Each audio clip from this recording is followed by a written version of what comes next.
பெரிய தலைவரா இருந்தாலும் நீங்களும் பெரிய தலைவரா மாறுவீங்க. 90 மார்க் எடுத்தீங்களா 100 மார்க் எடுப்பீங்க. ஒ ரொம்ப கஷ்டப்படுறீங்களா? எளிமையா வாழ்றீங்களா? ஒரு வீட்ல இருக்குதா உங்களுக்கு 10 வீடு குடுப்பாரு. கடவுள் உங்கள ஆஸ்வதிப்பாரு. நீங்க பெரிய ஆளா வருவீங்க. பெரிய பெரிய ஒரு அ இந்த தீர்க்கதரிசனம் சொல்றாங்க பாருங்க. என்ன தீர்க்கதரிசனம் சொல்றாங்கன்னா, நீங்க பெரிய ஆளா மாறுவீங்க. பெரிய ஒரு பதவியில வருவீங்க. இந்த குட்டி பதவி இருக்கீங்களா?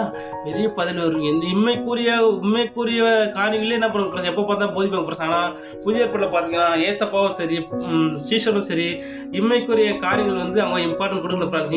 நம்ம தேவைக்கு இருந்தா போதும் ஃப்ரெண்ட்ஸ். இம்மைக்குரிய காரியங்கள் வந்து இம்பார்ட்டன்ட் குடுக்கல ஃப்ரெண்ட்ஸ். அவங்க வந்து என்ன பண்ணாங்கன்னா, ஒரு ம் குழந்தை போல ஒரு நல்ல ஒரு எளிமையா ஒரு குழந்தை போல கள்ளம் கபடற்ற ஒரு பிள்ளைகளா நம்ம. ஆனா அதான் ஃப்ரெண்ட்ஸ் என்னன்னா, கிறிஸ்துவோடைய கிறிஸ்தவத்துடைய சாராம்சமே என்னன்னா ஃப்ரெண்ட்ஸ், நம்ம 2 வயசு குழந்தை வந்து பால் மறந்த குழந்தை. அதுக்கு எந்த கள்ளம் கபடம் இருக்காது ஃப்ரெண்ட்ஸ். ஆனா நம்ம ரட்சிக்கப்பட்ட அந்த 2 வயசு 3 வயசு தொடரும் போது ஆட்டோமேட்டிக்கா உலகத்தின் காரியங்கள், அசுத்தங்கள், உலகத்தின் இச்சைகள், ஆசைகள் எல்லாம் வந்து 3 வயசு முதல் ஃப்ரெண்ட்ஸ் கிட்டத்தட்ட ஒரு 35 40 வயசு கிட்ட போராடும் ஃப்ரெண்ட்ஸ். 40 கிட்டத்தட்ட ஒரு 40 வயசுல இந்த கெட்ட குணங்கள்லாம் நம்ம வெறுத்து ஒரு 40 வயசு வரும்போது ஃப்ரெண்ட்ஸ், நம்ம ஒரு கள்ள கபட்டு குழந்தை போல மாறும் ஃப்ரெண்ட்ஸ். நமக்கு வந்து அந்த டைம்ல நம்ம எந்த உபத்திரமோ, பாடுகளோ, கண்ணீர்களோ, கஷ்டங்களோ எது வந்தாலும் நம்மள வந்து அசைக்காது ஃப்ரெண்ட்ஸ். நம்ம எப்பவும் சந்தோஷமா சமாதானமா இருப்போம் ஃப்ரெண்ட்ஸ். இதுதான் ஃப்ரெண்ட்ஸ் கன்க்ளூஷன். இதுதான் கிறிஸ்தவத்துடைய முழு நோக்கமே. ஏசப்பா சொன்ன உபதேசம் இதுதான் ஃப்ரெண்ட்ஸ். இந்த 3 வயசு வந்து இப்போ ஒரு 35 வயசுல என்ன நடக்கும்?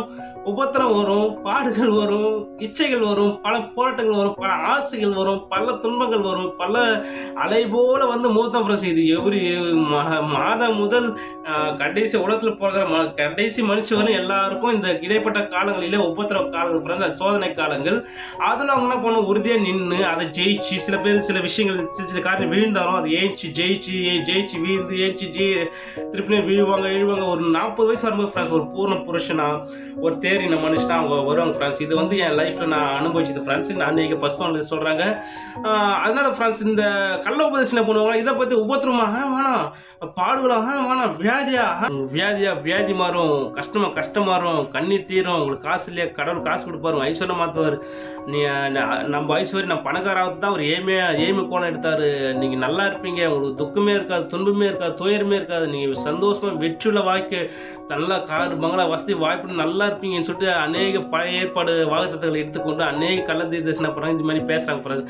இதனால அநேக மக்கள் பண்றாங்க, அரைக்குறையா இருக்கிற மக்கள் விசுவாசம் பண்றாங்க. அதை நம்பி அதை ஆசைப்பட்டு அதை இச்சிக்கும்படி அவங்க